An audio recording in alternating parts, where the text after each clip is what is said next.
Genesis 44. Later, Joseph told the servant in charge of his house, "Fill the men's grain sacks with as much as they can hold, and put their money in the sacks. Also, put my silver cup in the sack of the youngest brother." The servant did as he was told. Early the next morning, the men were sent on their way with their donkeys.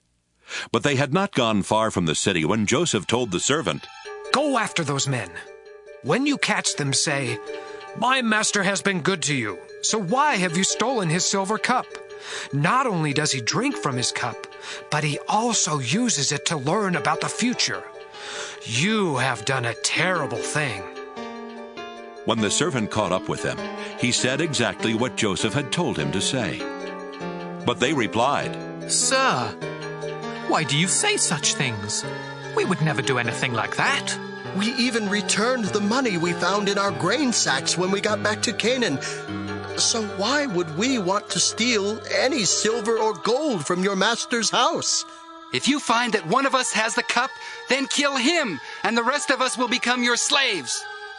"Good," the man replied. "I'll do what you have said, but only the one who has the cup will become my slave. The rest of you can go free." Each of the brothers quickly put his sack on the ground and opened it. Joseph's servant started searching the sacks, beginning with the one that belonged to the oldest brother. When he came to Benjamin's sack, he found the cup. This upset the brothers so much that they began tearing their clothes in sorrow. Then they loaded their donkeys and returned to the city.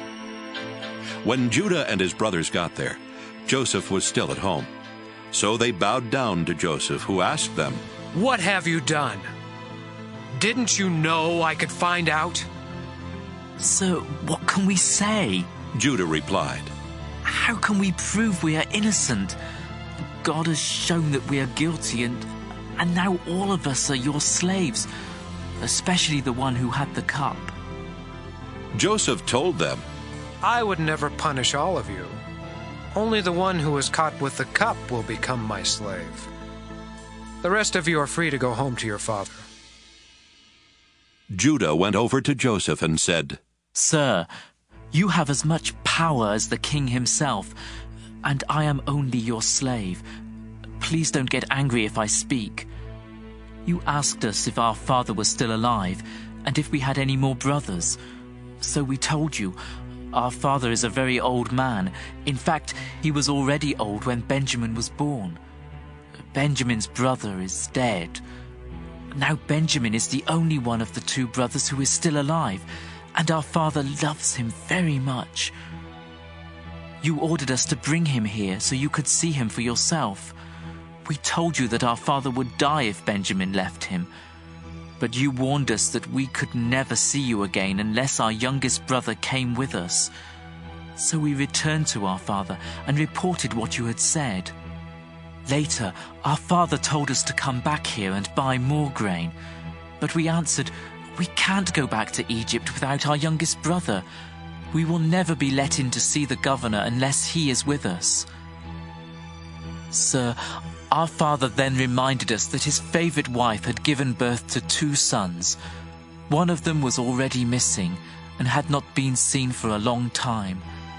My father thinks the boy was torn to pieces by some wild animal, and he said, 'I am an old man.